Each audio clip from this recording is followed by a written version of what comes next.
Final suelta el primero.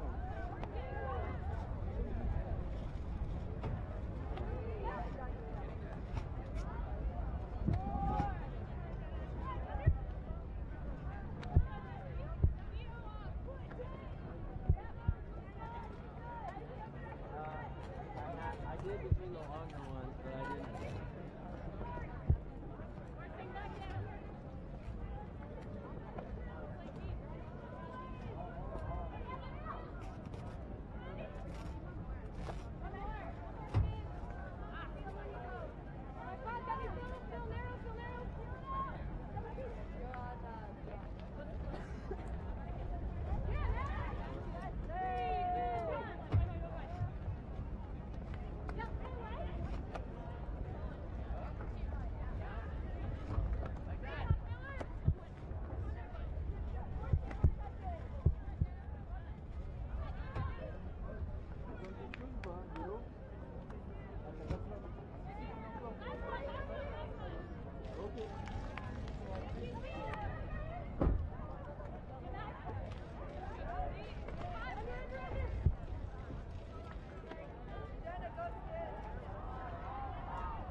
reste autant là. Là ça va, ça pique un petit peu moins. Ça devient un petit peu moins.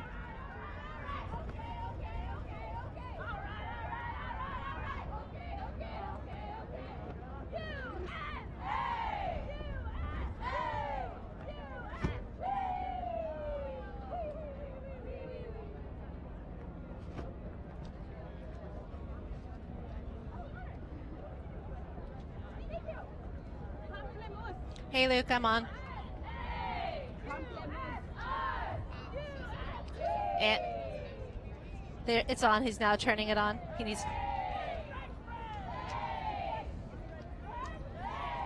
She's coming in right now. She's delivering food to people. Suni getting everything done today. Who won that Mexico-Guam game? Guam. By a good amount. Cool.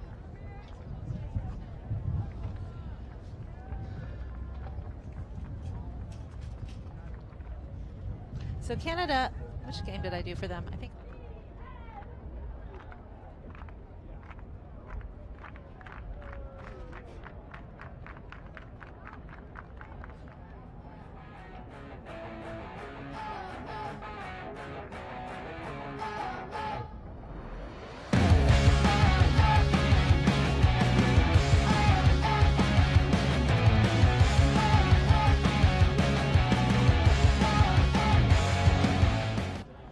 The breeze has picked up here in Royan, France at the 2017 World Championships of Beach Ultimate. And on this Tuesday afternoon, we are set for a women's division clash between the United States and Canada, two long rivals that need very little introduction. Alongside Liz Garfinkel, I am Evan Lepler, the Canadians at 4-1, the Americans at 5-0. This pool play matchup between two really strong teams, and the U.S., Liz, maybe 5-0, but they have not been without challenge so far. They have not. They took one game to double game point against Denmark, of all countries, and they got a really hard early start from Australia. Australia went 4-1. We had a dropped pull on the third point. USA is missing 4 players that were originally rostered on this Beach Worlds team are now playing. Well, 5 who were rostered. 4 are going to the World Games team, and 1 to pregnancy. So the U.S. women are still incredibly deep, incredibly strong group of players, but getting to know each other. It's a big country. They have looked vulnerable. This Canadian team also coming from a big country, different pockets of players from Vancouver and Toronto and Ottawa and Victoria. Capo, Catherine Poran, is the captain along with Michelle Ning. And this Canadian team has really been led so far by Hannah Dawson, who has 4 goals, 7 assists. Allison Short, 6 goals, 5 assists. The Canadians 4-1 with a lone loss to Spain, an 8-6 setback yesterday. United States, as you mentioned, Anna Nazaroff, Claire Chastain, Carolyn Finney, and Leanne Hoffman all on the World Games team. Crystal Davis, originally on the roster, now pregnant with a child. Still a strong roster, but they have looked vulnerable through the first couple of days. They have looked vulnerable. They have struggled, but the remaining players that they have are very strong. We have 3 Fury players, Maggie Rudin, Cree Howard, and Ness Fajardo. We've got players from other teams as well. It's a strong roster. It's just I think they're coming out in some games with a bit of nerves even. Just a little get jitters, and then as the game goes on, they tend to gel. They tend to remember their roles and put things together. USA coached by Mike Whitaker. 2 years ago in Dubai, the USA did not send coaches with the national teams, but now every U.S. team has a leader on the sidelines. And on offense first, and a deep shot right off the bat. Paige Soper to Becky Malinowski. And on one throw, USA has thrown the first punch. And that's a combination that we saw a lot of in the Australia game. Paige Sober has great hucks, and we've got that great height and excellent receiver in Malinowski, so that's an obvious combination we'll probably be seeing more of. Earlier in the day, it was more of a crossed wind, but right now it's kind of a diagonal wind, and this is a downwind shot from Paige Diddy Soper, the former college champ with Ohio State. Becky Malinowski, one of the several Boston Brute Squad players on this USA women's team. Malinowski, the team's top overall scorer with her 16th score in terms of goals and assists. She's number one, and then it's very balanced, Liz. They got 9 other players who have between 7 and 12 scores through their first 5 games of competition. Win against Austria, the UAE, Estonia, Denmark, and Australia. So Canada coming right to left. Already needing more throws than USA took for their first score. In the middle of the field, stumbling but keeping possession alive, Nicola Parker. Young player, just made traffic in Vancouver for the first time. One of their top defenders on the squad, Parker in the 77 shirt.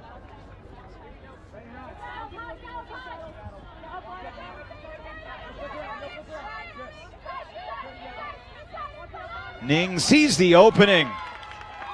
And going up line for the goal,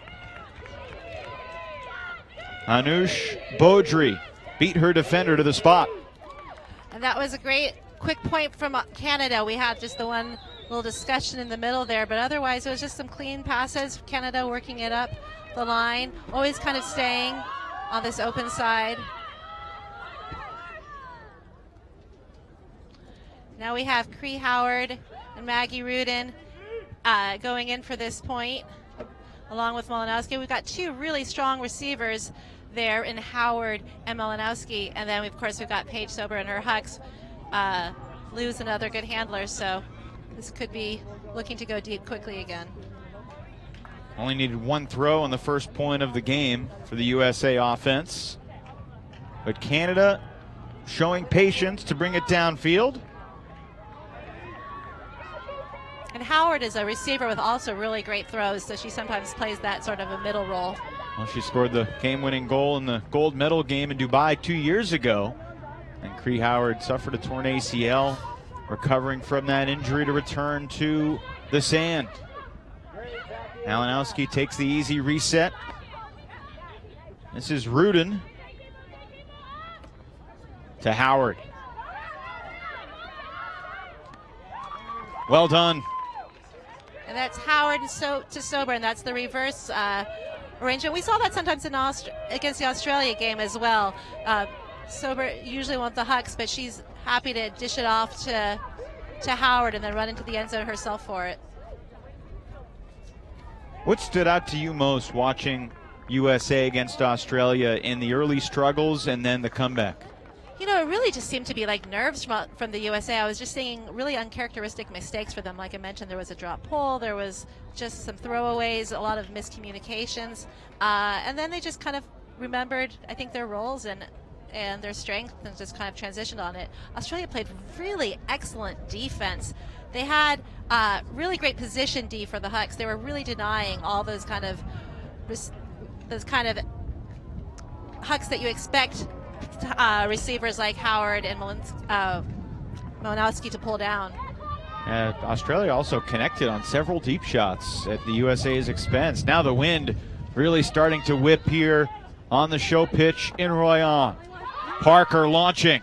That disc floating with the wind and too far out of the reach of Allison Short. It looked like she just barely let it into the wind. The wind is so strong that it just carried it far away without putting any force on that throw at all. Those downwind Hucks become that much more difficult in the sand. Just don't have the same acceleration. Claudia Tajima will initiate the offense after the game's first turnover. And there's the game's second turnover, a bidding D from defense. Nicola Parker. Hot D there.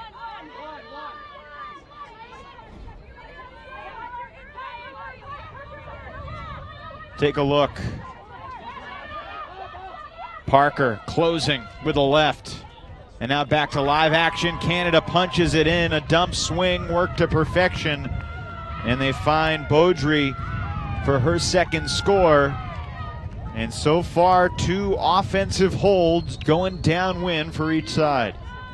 Really exciting 2 points there, except for that one miscalculated throw in the wind. We've seen very few mistakes by either team. They're being pretty efficient and just working against this wind and making some quick points for their teams. Those are the plays that you love to see. And certainly on the sand, it doesn't hurt like it does on the grass or on turf. It doesn't. This sand is particularly soft and gentle to the feet. However, when you have such fine sand, coming down is actually a little harder than you might expect. So it's not quite as forgiving as a down bed, but it's better than grass. And the sand is still hot, but not nearly as scorching as it was yesterday and the day before. Tuesday afternoon here in France. Appreciate those of you getting your work days started back in the United States and Canada with a little beach ultimate. The boss will understand for sure. Malinowski thought about it and then takes the shot. Looking to the end zone, Khalees Cardenas is there. And that's the first long throw I've seen from Malinowski. Nice to see her sending that downwind. Hesitated just for a moment, but realized Khalees Cardenas is one of the fastest women's ultimate players in the world. Even on sand, she had the wheels to run it down. Yeah. Pretty good mark, too, by the Canadian defender, preventing the easy shot from Malinowski. Yes. Active hands from Erin Daly. Still got it around her. Cardenas with her 11th goal of the tournament. She leads the team in goals scored. Malinowski, the leader in goals and assists combined. And Allison Maddox, the southpaw handler, initiates the 6th point. 5 straight holds between the USA and Canada. 4 of them have been turnover free, which is pretty impressive considering how this wind is picked up. And if that stays in bounds, it'll work, but just fluttered a bit over her hands. She couldn't quite get a handle on it, and she was right up at the line. She might have been looking at her feet as well. Allison Short could not make the catch. Should have had it. Should have had it. More great defense from Canada off the turn, and Beaudry, who's got 2 goals, picks up her first D. So not great offense from the USA D line off a couple Canadian turnovers. Inside flick, connecting with Parker. And that was a phenomenal catch.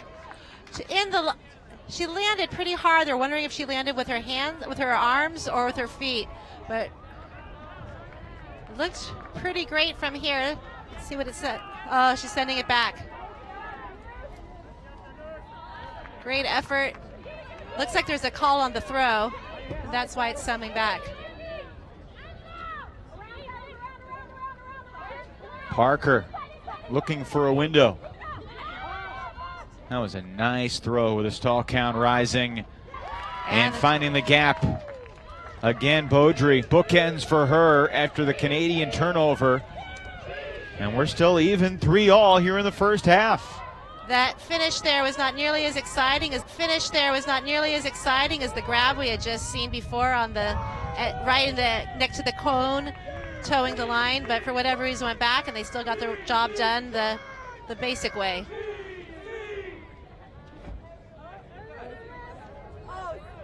Yeah, it does look like she could have landed arm first. What do you think? I think her knee absolutely landed in. It was not clear whether there was a call before the throw or whether it was a dispute of whether it was in bounds or not, and they contested it, sent it back. From my perspective, that was conclusively in bounds. It was, and I thought it was in bounds when I saw it happen in the first place. So, and they did have some discussion between the throwers, so maybe that was the dispute. Soper denied her first look to Howard. finds Malinowski. Rudin. And Howard on the under. Cree Howard so poised and calm and explosive. This is Rudin. Soper started to make the cut, then cleared away. Credit the Canadian defense here for making the United States work, and credit the USA for the patience to punch it into Malinowski, who has yet another goal in her big week here in France. And nothing flashy in that point. It was good defense by Canada, but US just working the disc up and finding the holes in the defense and putting it in. It's Rudin looking around, swinging the disc. And the nice break there. First assist for Megan Liu. A couple years ago, her brother Bob was on the USA mixed team. And now Megan representing the Liu family and the Iowa State alumni here in France. And there's Allison Maddox. Not a lot of beach game in Iowa. Yeah, there's not a ton of ocean in Iowa. Pretty much none.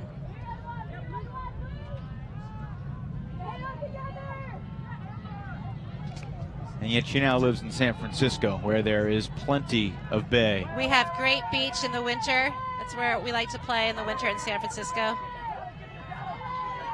You're not Mag's neighbor, are you? I don't actually know Mag, but she arrived after I stopped playing. That shot too far for Parker. We'll see if the United States can complete a string of passes with the D-line here. So far, that has not went well. So that was an unusual mistake by Canada. They've been pretty precise up to now, but that was just a miscalculated throw. Maddox initiates.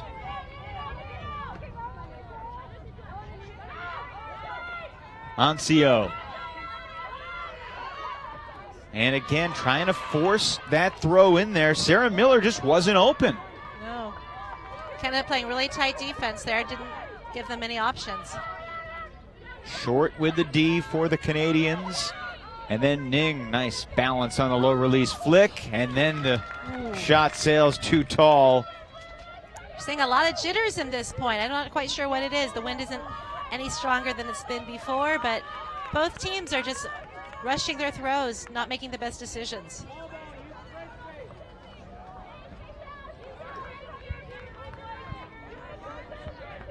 Maddox buying her teammate some rest with a slow walk to the line.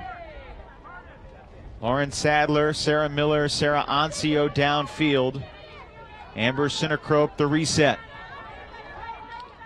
And the United States not looking like champs in that set. No, that was not going the way they wanted at all. Kind of having a chance here. Wide open, front cone. Just an easy vertical stack and cut to the right. You know, you really expect them to shut off that cut from the vertical stack. It's just such a basic play that Canada ran there, but they got away with it. Well, United States, coached by Mike Whitaker. Everybody just calls him Whit. He was a college champ with Stanford. He's talked about how coaching in the beach game is very, very different. You only get one timeout for the entire game, which only lasts 45 minutes. There's a 0-minute halftime. So it's not like you have a lot of time to make adjustments on the fly during the game. No, but coaching can play another role. And, you know, when I played here in 2011 for Beach Worlds, we didn't have coaches. It was left to the players to select a captain and have them do the coaching role. And for teams that didn't know each other very well, it was a real challenge. There was a lot of miscommunications, a lot of egos sometimes even getting in the way. So it's nice to have at least that controlling force in place. As Fajardo centers to Soper. Malinowski. Virtually unguardable downfield. This is Howard. Pretty good defense from Canada's Hannah Dawson on Cardenas downfield, denying the look the U.S. wanted. 4-all first half, no breaks either way. And that's the first turnover for the U.S. offense if it stands. But Howard on the throw called a foul on her mark, Catherine Poran. And the Canadian captain discussing it with Cree Howard. Cree Howard tends to be a really careful thrower. Her throws tend to be quite precise, and so I was surprised to see that just go so far off, so maybe there was some contact there. There was definitely contact with the wrist. Yes, it came after the release, but you could argue the thrower didn't have her follow through. I think that's a foul. USA keeps it and turns it over. So who knows what the disc thought of that call. First chance with a disc for the Canadian D-line. And we've seen them have the same problem as the U.S. on defense, just not able to move the disc. Now, they are going upwind on D when they get a turn, and the wind has picked up. You can see the flags whipping right to left. You can feel the wind here as well. Malinowski takes the chance to Howard. Got it. What a beautiful upwind throw all the way across the field against that extremely strong wind coming off the sea there. Just great forehand. So much power in that throw to get it exactly to the far cone there.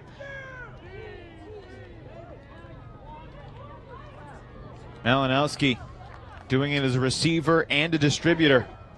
Just floating this one up for Howard to run it down. I don't think the word float can really quite apply to a forehand up against the wind like that. It's just amazing that it didn't do something crazy.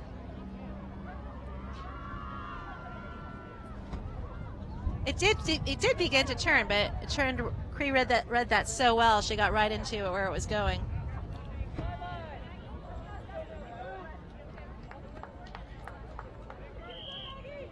(5-4). 5 of the 9 points have been turnover free, and we still have not had a break.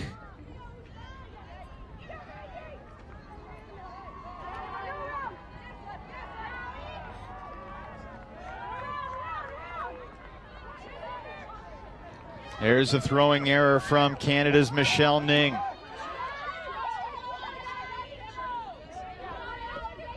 Can the USA break through? Up the line. And off the hands of Rudin in the end zone. Not what you expect at all. Rudin has such strong hands. She loves to lay out. She's just got the sand knocked it out of her there.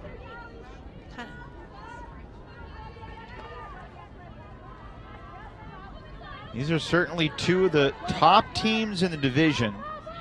Both that will be very disappointed if they're not on the medal podium in one way or another.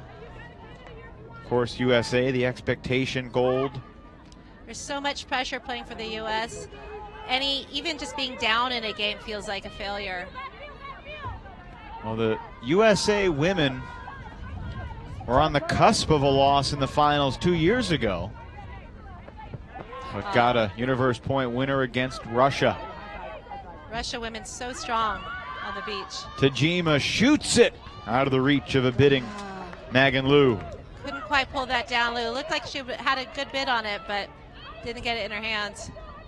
And Canada will take a timeout. That's a good call. Both teams really struggling in these last couple points. It's hard to know exactly what changed the momentum for them. They both were coming out so strong and precise. The wind has been strong this whole game, but it's like they've started to lose their confidence a bit and are rushing things, and even going after layouts that they would normally make with no problems, they're just not quite finishing them. 5-4 U.S. leading Canada. Timeout on the field.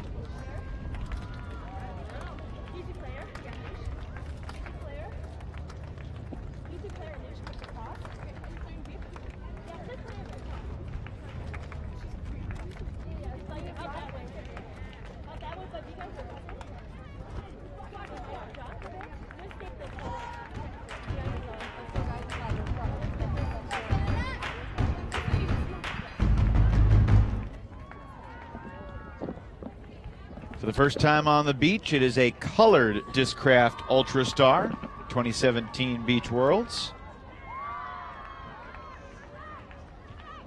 Saw the president of Discraft, Pad Timmons, with his big camera out here on the beaches earlier today. Canada trying to hold for a 5th consecutive offensive point. Needing a little extra effort from Michelle Ning to keep that alive. Pretty good pressure from the USA defense, and Amber Sinacrope on the dump denied the easy reset to Ning, created the turnover. It was a grass dump if I've ever saw one. These Canada players don't get to play much on the beach. And by that you mean she just threw it more to space. Sweet grab by Maggie Rudin there. Yeah, too hard to catch up on the sand. If you...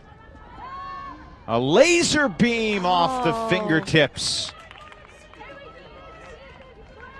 Sarah Levin, so close. After that great effort by Rudin, U.S. feeling frustrated again, I'm sure. You can still lead in the sand, but you have to know your receiver, and just the leading distance has to be a lot shorter than it is on the grass. Too hard to catch up on the sand.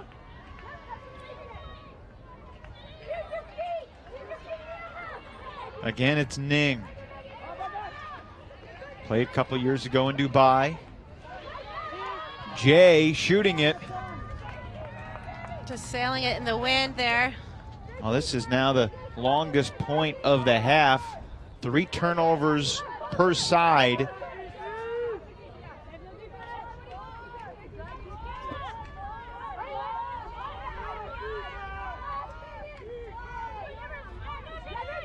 Sinacrope to Rudin. Tajima.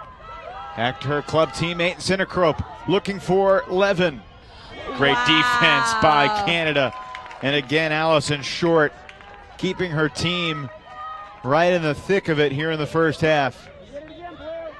Allison Short living up to not her name, showing great positioning and using that height to just knock that disc away. And Short is going to take an injury, which could be related to the landing after that D. It could be related to, we've had a half dozen turnovers on this point, and fatigue is real. She definitely, everyone out there would love to take a break right now. She might have gotten sand in her eyes. It looks like she was holding her eyes a bit as she was coming off. The sand is just brutal right now. USA taking an injury as well.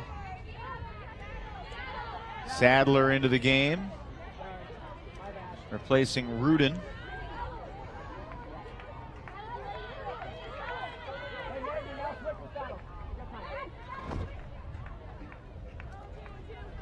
There's Mike Whitaker.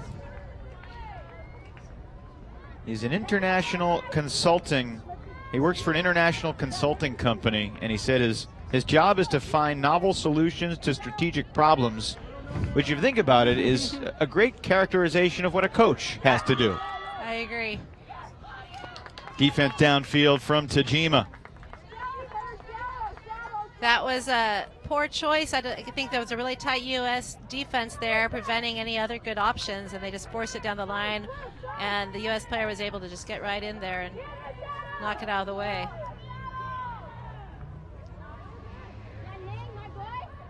Trying to figure out where the dish should be tapped in. Beaudry on the mark. Oh. Great hustle by Short.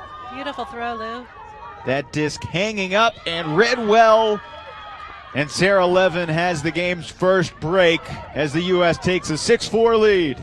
U.S. players so relieved to throw that point. That was an incredibly long point. Even with the timeout, everyone was fatigued. Lots of mistakes. But finally, after that layout bid, Lou had plenty of space to send out a perfect huck, and Levin, tightly contested, was able to bring it down.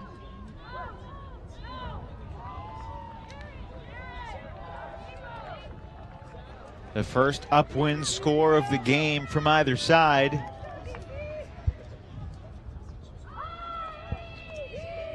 because we've passed the 25-minute threshold, it's the halftime cap, which doesn't change anything in terms of who's pulling and who's receiving here. It'll be Canada disc regardless. And they'll be going upwind with a fresh quintet out there. Definitely need a wholesale after that point.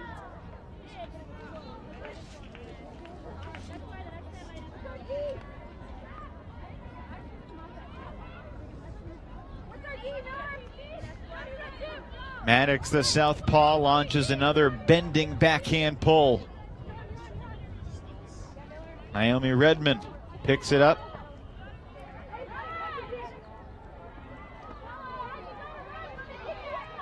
Playing catch with Mariev Beauchemin.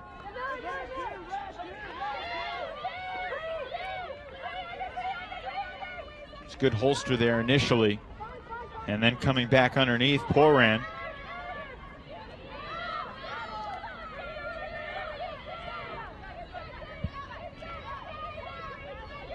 This will be a huge momentum swing if Canada can score upwind for the first time. And it wasn't intended for Redmond. She had the best chance at it, though, and yet may have stumbled on the ridged sand as she was pursuing that floating disc. Bit of a sand foul there. She had a great bid on it. The sand doesn't contest any foul, though.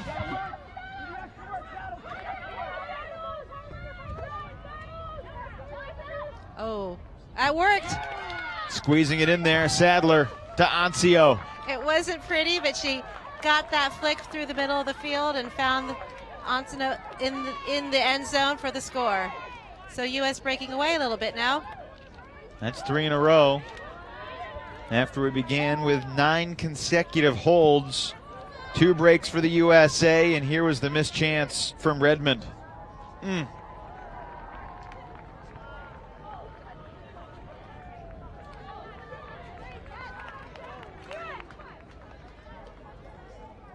Sarah Ancio, very talented player.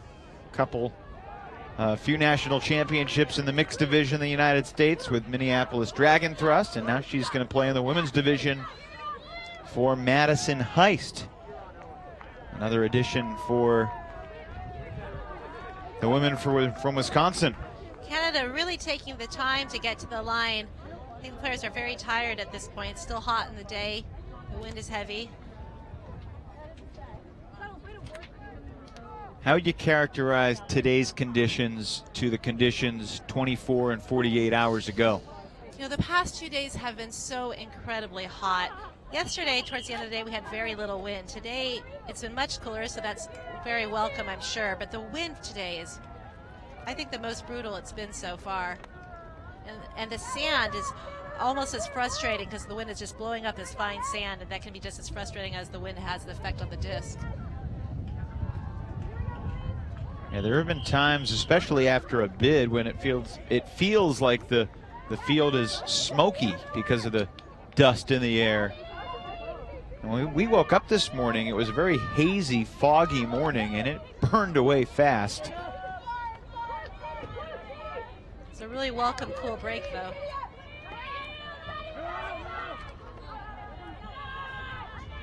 Canada trying to end the USA's 3-0 run. That was a tough throw, and Sarah Innes could not hang on. Great effort, but she lost it on the landing.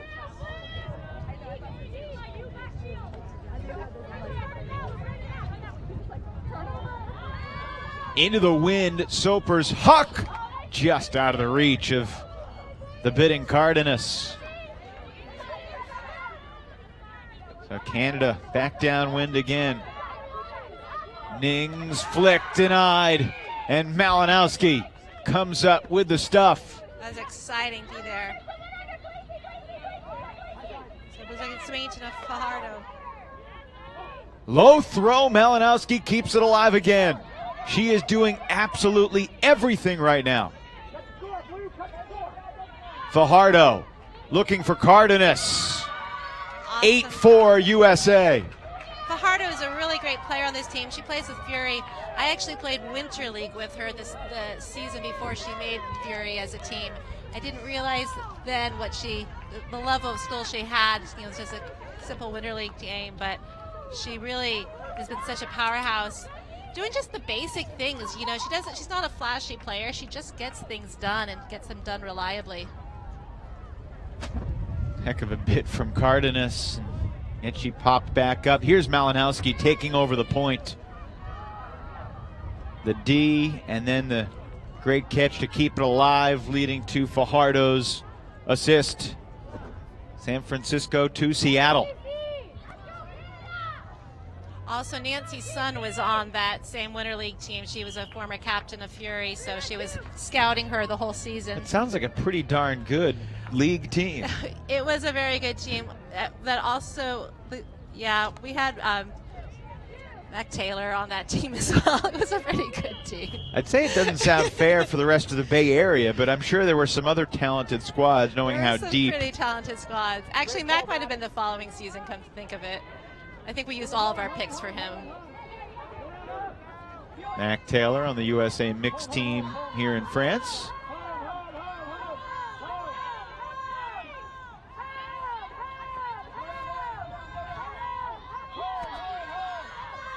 Redmond shooting it long, and Levin says no. USA has just turned it up a notch defensively, and you combine that with a few Canadian errors, the foul on the sand that cost him a score, and now the USA is totally in control despite that shot over the reach of Lauren Sadler. You know, it's interesting, Liz, chatting with Mike Whitaker before the game, he said this group of women, for the most part, are players from O-lines, the best O-lines around the USA, and convincing some of them to play defense has been an interesting challenge. Mike Whitaker said it's not like we have a million Lauren Sadlers who just want to go out there and play D. No, it's hard to turn over. Once I became an O player, I never wanted to go back to D. Who would? Especially as an O-line handler, when everyone else does the work and you just throw it. Yes. It's hard to give up that spot. Players like Amber Sinecrope and Claudia Tajima, they've played D-line in the past for Brute Squad, played O as well, but they're primarily focused on D here for USA. Great bid from Beaudry again, but kept alive. And Beaudry will take an injury. Anushka Beaudry played U23 recently for Team Canada. Mike Whitaker certainly familiar with her, coaching the U23 women each of the past 2 cycles in London and Toronto. Wow! Great grab there from Sadler. Oh! Reaching up, Maddox. Who knew she was that tall? Especially on the sand. Just shy of the end zone. Howard finishes it off to Levin. That's now 5 in a row for the United States, 4 of them via the break. And certainly no lack of highlights on that last point. No, that was a great point. Such a pretty little finish there, and such a pretty little backhand, just perfectly placed, still into the wind.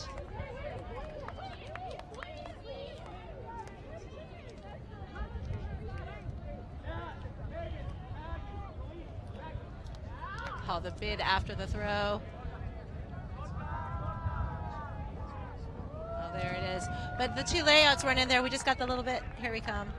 Look at that. So low to the ground. And the bid from the defensive bid was fabulous there, but not enough. Yeah, I'm not sure how Canada didn't come up with that D. And then Maddox. Maddox jumping about 2 feet on the sand.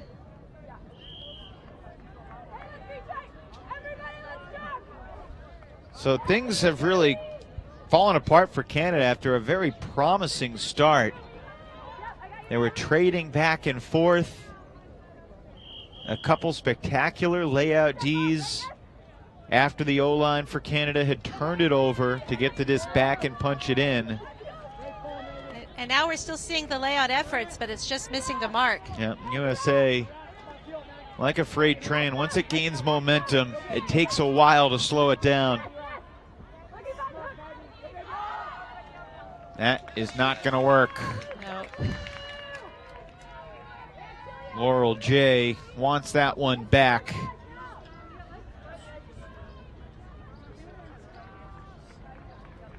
Each of these teams have one more pool play game. USA will take on Spain, who happens to be the team that beat Canada coming into this game. Only loss for either of these two teams, Canada against Spain. Meanwhile, Canada has a game against Denmark, a team that took USA to Universe. To Universe. Denmark women, phenomenal showing for them. Jay got a second chance and made a payoff. And Canada ends the 5-0 run on Erin Daly's first goal of the game and 8th of the tournament. It's good to see Canada staying in this game. There are really strong players on that team from all over the country.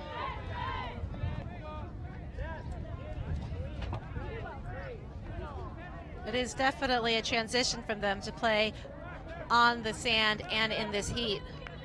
Two factors that don't normally come to play up in Canada. Although there's some similarities between indoor and beach, the difference being that you're not on the sand and there's no wind indoor. Those are small differences. Yeah, actually, the only thing similar they have in common is small teams and short fields.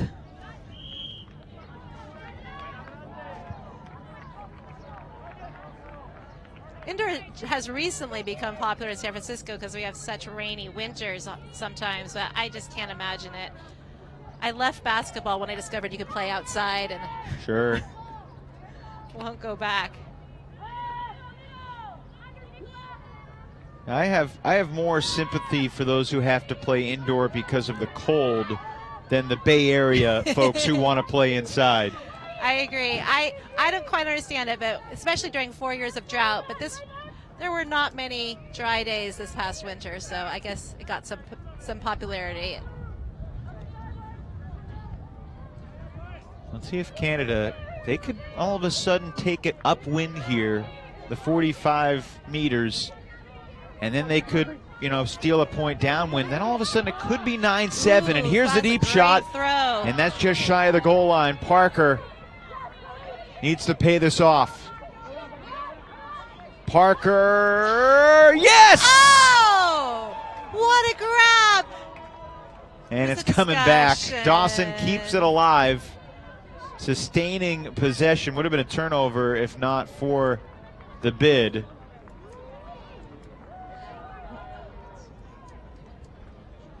There was a violation of some sort.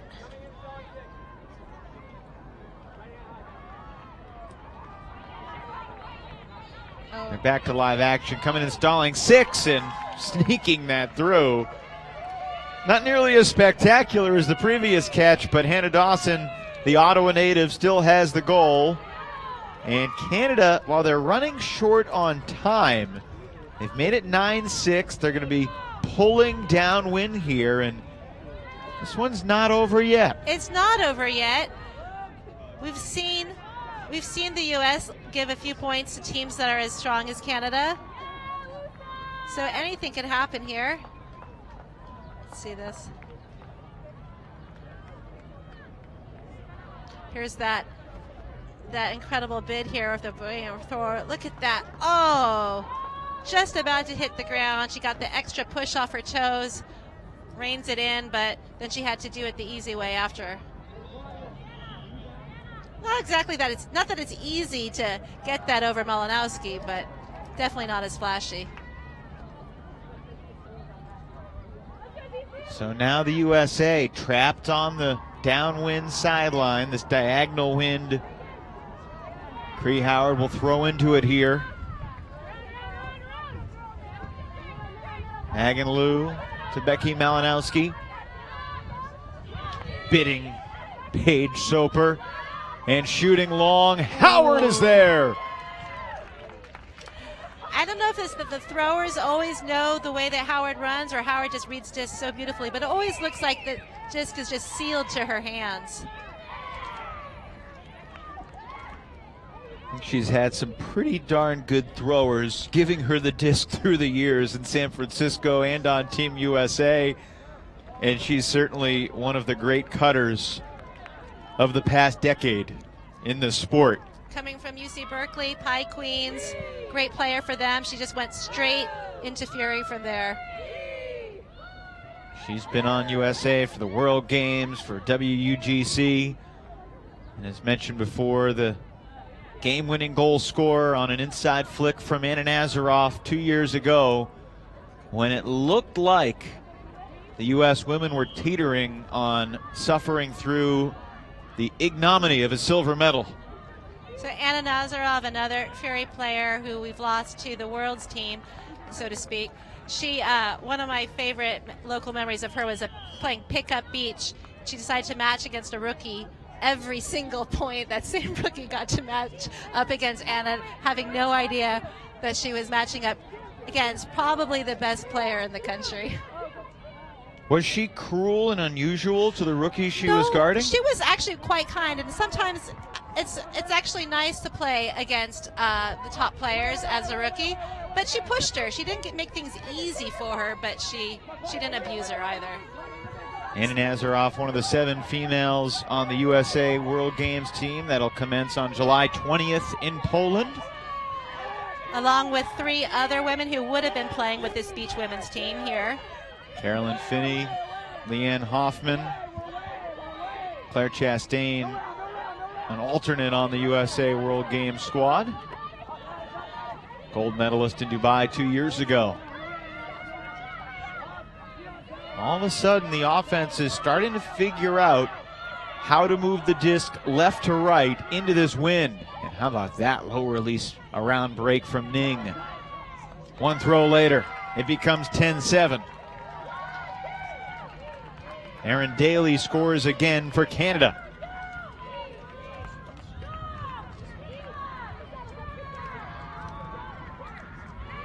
In the 16-team women's field, everyone will make the pre-quarters.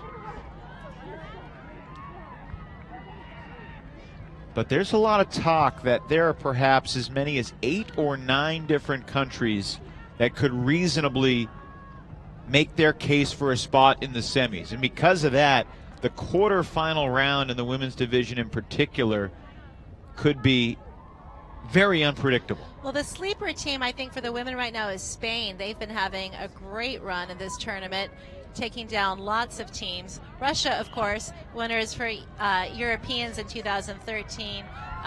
Really strong women's squad. The U.S. is going to have some tough matches during this tournament, assuming they get past Canada here. Have you been able to watch the Denmark women yet? I haven't. I watched the Denmark Masters women, who gave a really tight game to Germany Masters women. Oh, dear. Uncharacteristic mistake on the first throw from Fajardo to Soper. Yeah, I was just talking Fajardo up there with her good throws, but a little bit of a miscommunication there. I'm not going to hold you responsible for her mistake, but Canada is back within 2. We still have a game here. Canada's doing a really great recovery of that middle period where they slipped away. U.S. is going to have to work now to seal their position.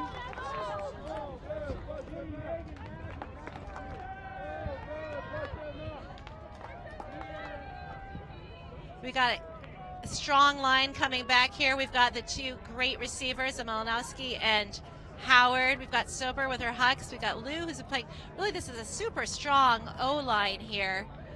Each one of these players have been really key to the points that have been successes for the U.S., so they've definitely chosen a good O-line. The official game clock across the way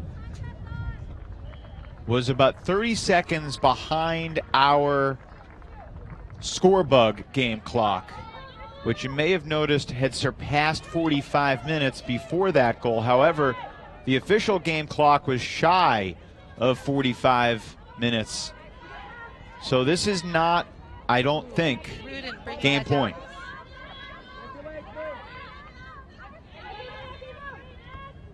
Tough grab from Megan Liu, shooting it deep. Malinowski handles the laser. Rudin still shy of the goal line to Malinowski. Such a pretty little forehand, flipping it into the end zone to Malinowski there. That was just a great O-line, just being efficient. Almost had a little danger there. There was a toss to Rudin that she had to work for a bit, but overall, really efficient point when they needed it to be. And now it's a game to 12. So the USA could break to win. Canada would need one hold and then 3 consecutive breaks to spring the upset. And Malinowski with another spectacular game. Her 3rd goal, she had a couple assists, and arguably the most spectacular D of the game for the U.S. belongs to Malinowski.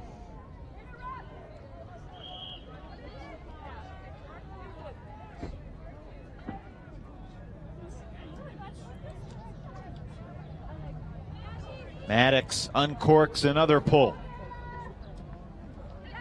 Laurel J. Beaudry took an injury before. She's back out there. Allison Short up the line for Daly.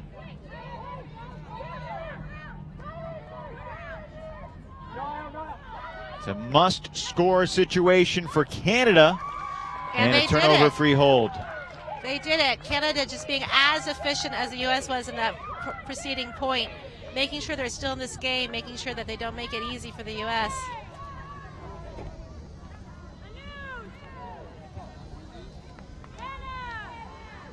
Still game to 12 still, right?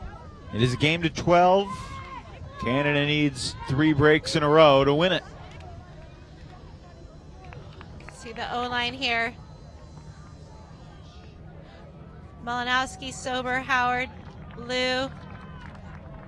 See who their 5th is. Yep, it's Rudin. So that same O-line we saw before. Beaudry, by the way, just scored her 4th goal of the game for Canada. And Mike Whitaker with a couple quick words of wisdom.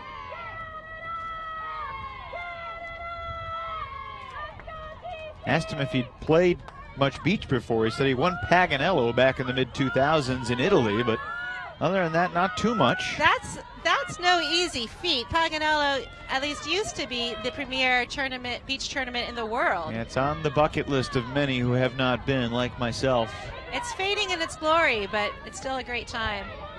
Rudin looking for the winner. Beautiful. Malinowski is there. Gorgeous hug from Rudin. Not normally her role, but just showing that every one of these players is a complete player on this U.S. team. Such a gorgeous hug to Malinowski, and you can't not throw that to Malinowski, open way down the end zone. But wow, great throw. That's the game. USA takes it 12-9 as Malinowski scores her fourth goal of the game. She also had a couple assists and a D. And Maggie Rudin. Don't say she's not a thrower. Oh, she's a thrower. That's what I'm saying is every player on that team has to be a thrower. To get a position on this squad, you have an entire country full of players to choose from. You have to be able to do everything. I'm just saying that's not normally her role. But she's showing that she definitely has the throws. USA wraps up its Tuesday here in France with a 12-9 win over Canada. The USA women are now 6-0. Australia, Denmark, Estonia, UAE, and Austria previously before this Canada game. And they will have Spain tomorrow in their final pool play game. Canada drops to 4-2 with losses to Spain and the USA, but certainly you could envision this Canadian team making a run in the bracket in spurts today. The first 9 points, for example, they looked excellent. but then stumbled down the stretch. Great defense. The highlights defensively in this game were made by the white jerseyed Canadians. Absolutely. And yet the United States proves too strong once again. Still plenty more action coming up here from the beach in France today. Ireland, France, Russia, Portugal, the Netherlands, and the Dominican Republic. Wow. All coming up soon on the show pitch. But for now, for Liz Garfink.